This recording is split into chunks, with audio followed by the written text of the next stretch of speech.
Halo, Assalamualaikum warahmatullahi wabarakatuh. Bertemu lagi dengan saya untuk pertemuan kedua mata kuliah Matematika Dasar.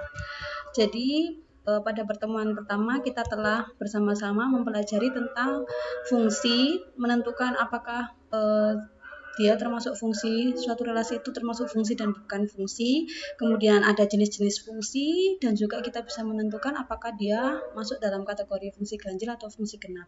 Dan juga kita telah bisa menggambar grafik fungsi. Untuk pertemuan kedua ini, kita akan belajar mengenai operasi fungsi, translasi fungsi, dan fungsi trigonometri sesuai dengan materi perkuliahan yang sudah saya sampaikan di awal. Nah, operasi fungsi ini adalah tujuannya mengoperasikan lebih dari dua fungsi. Misalkan saya punya dua fungsi, ada fungsi f(x) dengan nilai x min 3/2 dan fungsi gx adalah akar x.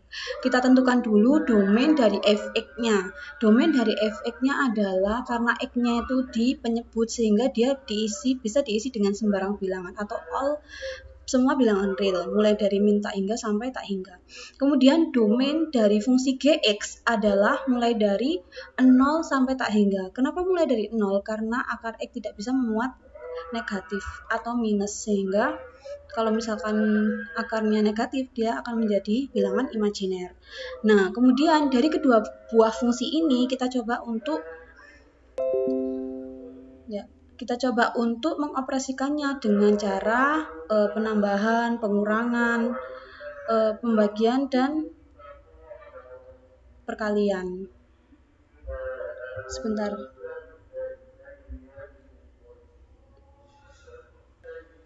Baik, kita lanjutkan. Maaf tadi ada gangguan teknis, baterai saya habis. Jadi tadi kita bisa mengoperasikannya. Misalkan f plus gx yang pertama ini berarti adalah f(x), fungsi f(x) ditambah dengan fungsi gx. Jadi x min 3/2 plus akar x. Domainnya adalah irisan dari fungsi awal f(x) dan fungsi awal gx.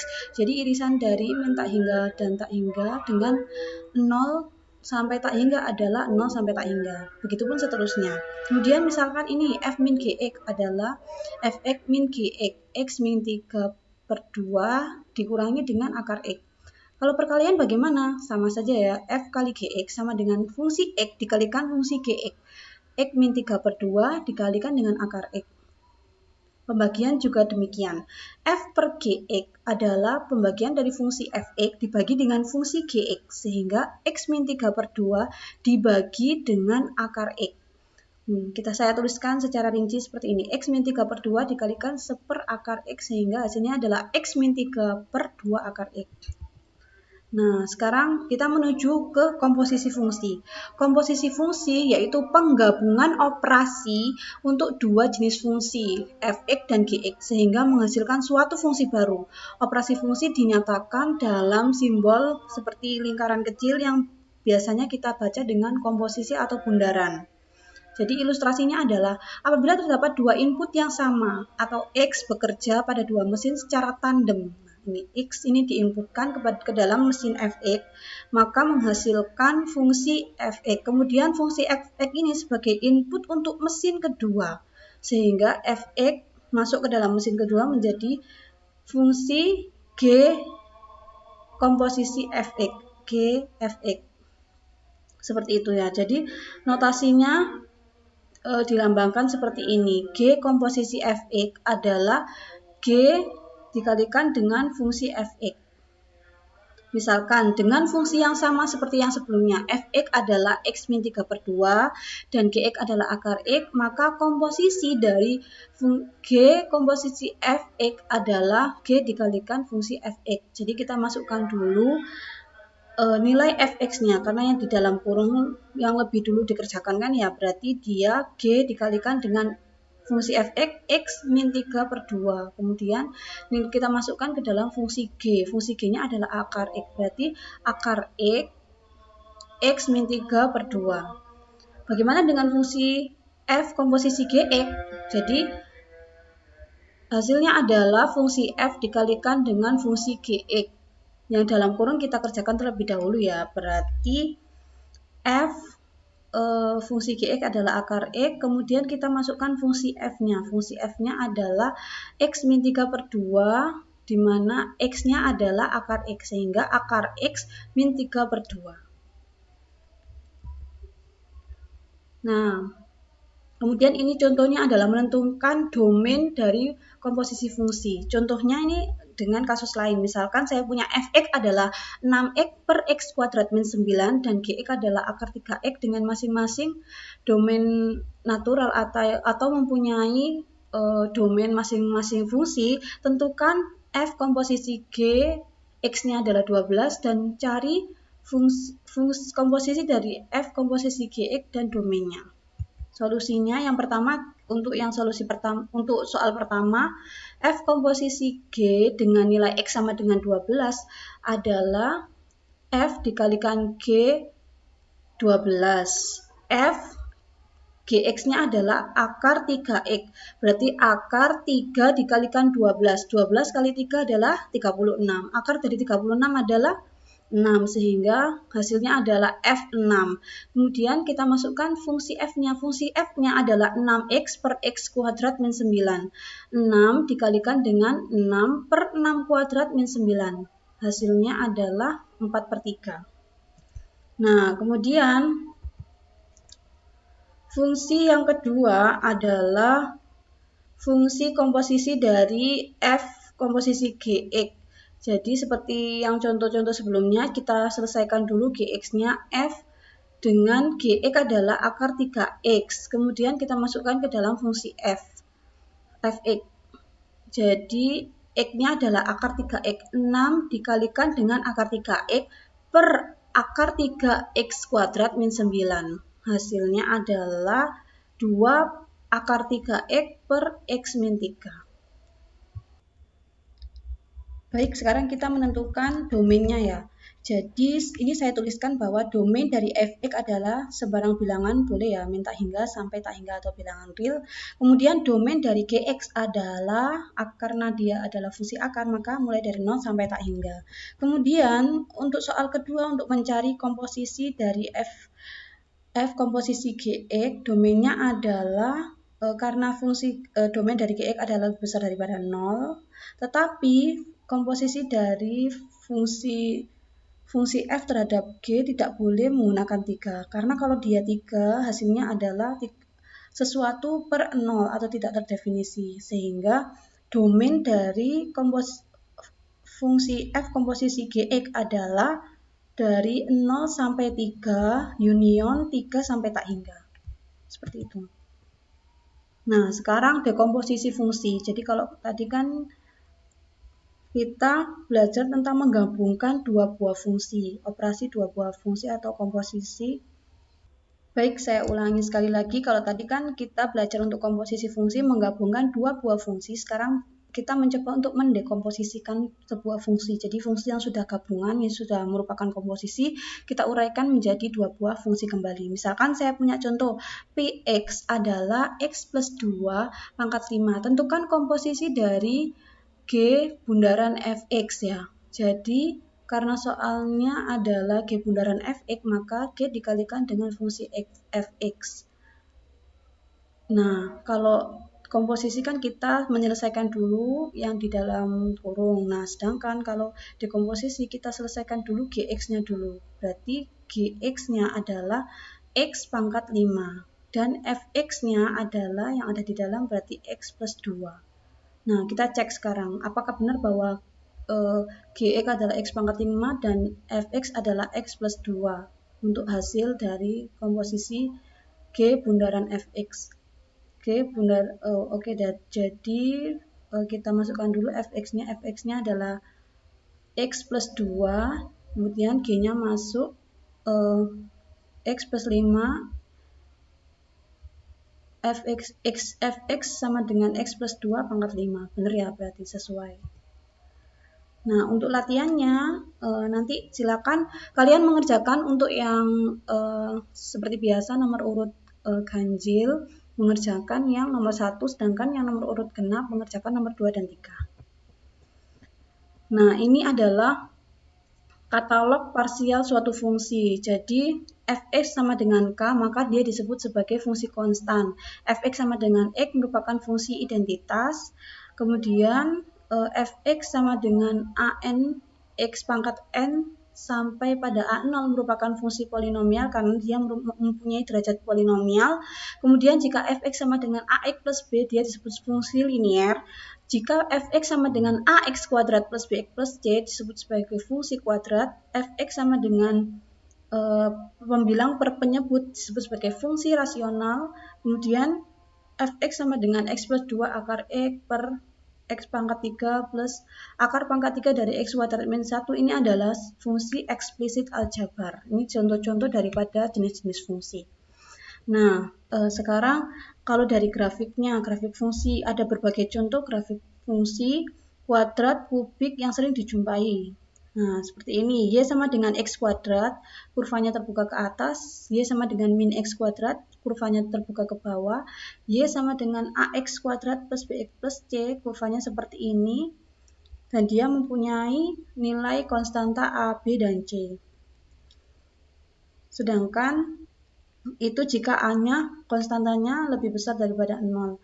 Sedangkan untuk yang kurvanya terbalik ke bawah ketika a-nya kurang dari 0. Nah, kalau kurva seperti ini berarti y sama dengan x pangkat 3. Cerminan dari fungsi x pangkat 3 adalah min x pangkat 3, jadi grafiknya cerminannya. Begitu seterusnya. Nah, sekarang kita masuk ke translasi atau pergeseran suatu fungsi. Jadi, suatu grafik fungsi dapat mengalami pergeseran atau translasi. Berbagai operasi translasi biasanya yang pertama, geser satu satuan ke kanan. Jadi yang awalnya y sama dengan fx, maka jika dia mengalami pergeseran adalah dikurangi satu satuan. Ke kanan dikurangi satu satuan. Y sama dengan fx min h. Jika h kurang dari 0 maka geser ke kanan. Jika h lebih besar daripada 0 maka geser ke kiri. Jadi kalau misal ada soal grafik y sama dengan fx mengalami pergeseran h satuan ke kiri, berarti dia y sama dengan fx plus h, seperti itu ya. Kemudian geser ke atas k satuan. Nah, jika k kurang dari 0 maka geser ke bawah, dan jika k lebih besar daripada 0 maka geser ke atas.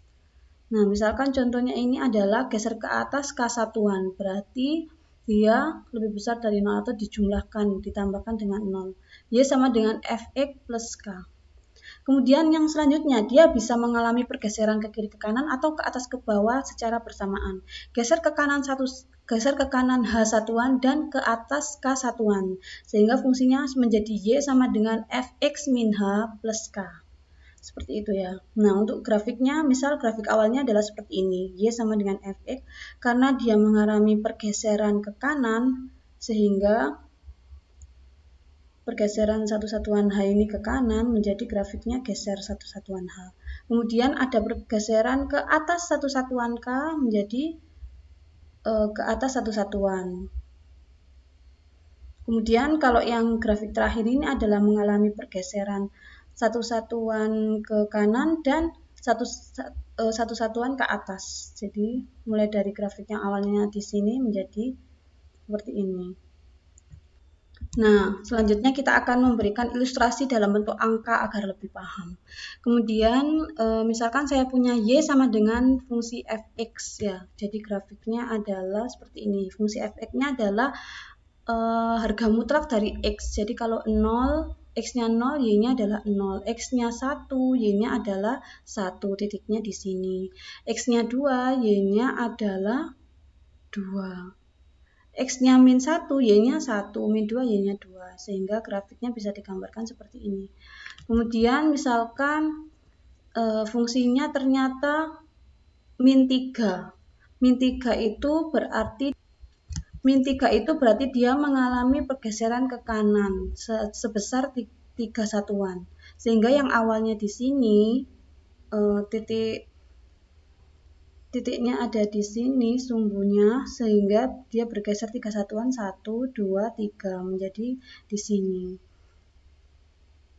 Kemudian mengalami pergeseran ke atas 2 satuan. Y sama dengan harga mutlak X plus 2. Nah, sehingga yang awalnya titiknya di 0,0 menjadi naik 2 satuan ke atas. Kemudian mengalami pergeseran ke kanan 3 satuan minus 3 dan mengalami pergeseran ke atas 2 satuan. Sehingga yang awalnya titiknya di 0,0 geser ke kanan 3 satuan, 1, 2, 3, 3 dan geser ke atas 1 satuan, 2 satuan, 1 dan 2, titiknya menjadi di sini. Baik, jadi tujuan dari translasi atau pergeseran suatu fungsi adalah dengan menggunakan grafik ini memudahkan kita untuk tidak perlu menghitung ulang. Misalkan dari yang mula-mula fungsinya Y sama dengan X menjadi X min 3. Seperti itu. Kalau misalkan kita gambar ulang kan berarti nanti kita misalnya masukkan nilainya 3, 3 min 3, 0. Kemudian hasilnya adalah 3,0. Kemudian misalkan X-nya kita masukkan 4. 4 min 3 adalah 1, Y-nya 1. Seperti itu kita membuat grafik ulang. Jadi ini memudahkan kita untuk membuat grafik fungsi lebih cepat seperti itu. Kemudian ini adalah teori tentang kesimetrisan dari suatu fungsi. Jadi ini mungkin bisa kalian baca sendiri ya. Kemudian kita, ini ada latihannya untuk menentukan translasi dari suatu grafik fungsi. Ini nanti silakan nomor 1 dan 3 untuk yang presensi ganjil dan 2 dan 4 untuk presensi genap. Tenang aja, ini masih mudah banget, biar kalian juga semakin paham. Kemudian kita masuk ke fungsi trigonometri. Nah, misalkan T adalah bilangan real yang menentukan titik P, X, dan Y seperti yang ditunjukkan pada gambar ini. Jadi saya punya lingkaran, kemudian ini adalah sudut yang menghadap ke T, maka sin T adalah sin depan miring, berarti dia Y per 1. Sin T sama dengan Y. Kemudian kalau cos samping miring X per 1, berarti cos T sama dengan X. Kemudian sifat dari sin min T adalah min sin T, sedangkan sifat daripada cos min T adalah cos T. Sudah umum ya. Nah, ini adalah grafik dari fungsi ganjil dan fungsi genap yang merupakan fungsi sin T adalah merupakan fungsi ganjil karena dia simetris terhadap titik 0,0 atau sumbu 0,0. Kemudian cos T merupakan fungsi genap karena dia simetris terhadap sumbu Y. Nah, ini adalah sifat-sifat dasar dari fungsi trigonometri untuk sinus dan kosinus ya. Sinus, kosinus. Sepertinya kalian sudah hafal bahwa misal sin 0 adalah 0 dan seterusnya ya. Kemudian, nah misalkan saya punya contoh soal Y sama dengan sin 2 pi T. Jadi ini disimbolkan dalam pi ya, derajatnya. Nah, untuk menyelesaikan ini menjadi sebuah grafik, maka kita perlu mendapatkan nilai Y-nya. Misalkan T-nya adalah sembarang nilai ya, kita masukkan sembarang nilai. Untuk T sama dengan 0, sin 2 pi T adalah sin 2 pi dikali T-nya 0. Sin 2 kali 0 atau sin 0 adalah 0. Kemudian kita masukkan T-nya adalah 1/8. Sin 2pi dikali 1/8, berarti sin 1/4 pi. Berarti di sini. Sin pi per 4 adalah akar 2 per 2, dan seterusnya. Kemudian kita, setelah kita dapatkan nilai Y atau Y-nya sama dengan sin 2 pi T, maka kita gambarkan ke dalam grafik. 0,0, 1/8, akar 2. Kemudian misalkan 1,0. Seperti itu, 1/4 di sini ya, 1/4 1, sehingga didapatkan grafik dari Y sama dengan sin 2 pi adalah seperti ini. Dia simetris terhadap titik atau sumbu 0,0. Begitupun dengan cos 2T, nanti kalian bisa pelajari sendiri. Nah, ini adalah 4 fungsi trigonometri lain. Jadi selain kita mengetahui ada fungsi trigonometri sin dan cos, ada juga tangen, sekan, kotangen, dan kosekan dengan sifat-sifat sebagai berikut ya. Nah, kita juga akan mempelajari mengenai periode dan amplitudo.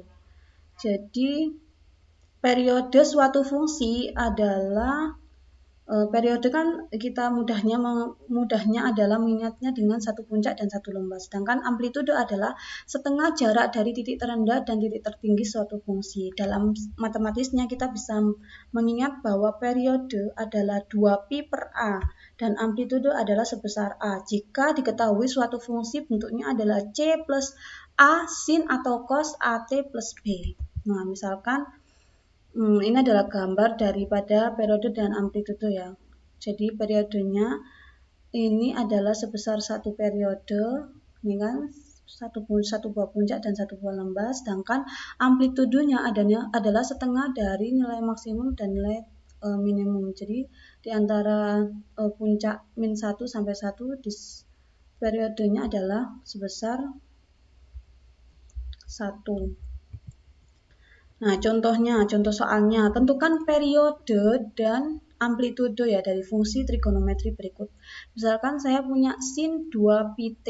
Berapa periodenya? Ingat bahwa periode adalah 2pi per A dan amplitudo adalah A. Berarti kalau dari formula ini, maka periodenya adalah 2pi per 2 ya.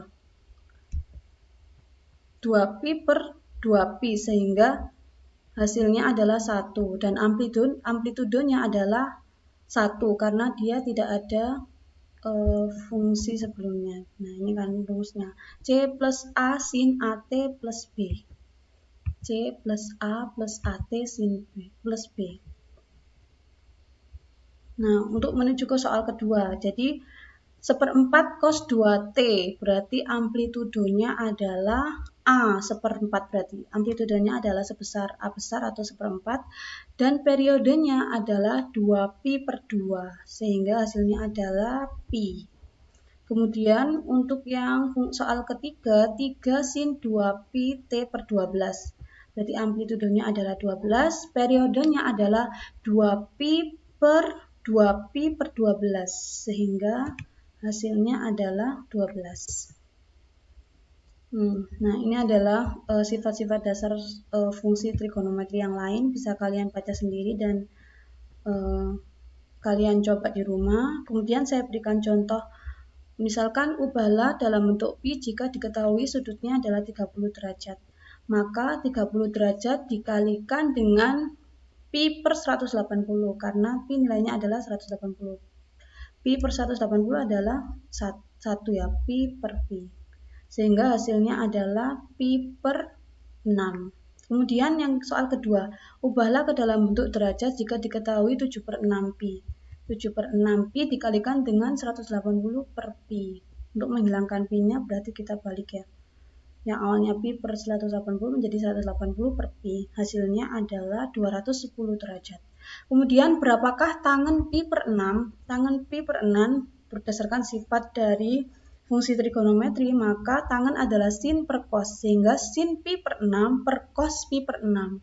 Sin pi per 6 adalah setengah, cos pi per 6 setengah akar 3, sehingga hasilnya adalah setengah dikalikan dengan 2 per akar 3. 1 per akar 3, hasilnya berarti ini 2-nya dicoret menjadi 1 per akar 3. Karena pembilangnya memuat akar, maka kita kalikan dengan akar 3 per akar 3. Hasilnya adalah akar 3 per 3. Seperti itu. Jadi, untuk ketiga materi sudah saya sampaikan. Berikut akan ada latihan ketiga mengenai fungsi trigonometri yang sudah juga saya jelaskan contoh-contoh soalnya. Nah, ini seperti biasa silakan untuk yang soal ganjil mengerjakan soal dikerjakan oleh yang mahasiswa dengan presensi ganjil dan genap mengerjakan untuk soal yang genap. Jadi saya rasa materi untuk minggu kedua ini bisa dicukupkan. Apabila masih ada pertanyaan, kita bisa diskusi via WhatsApp group atau jika memang perlu Zoom, maka kita buka Zoom dan selamat mengerjakan tugasnya. Assalamualaikum warahmatullahi wabarakatuh.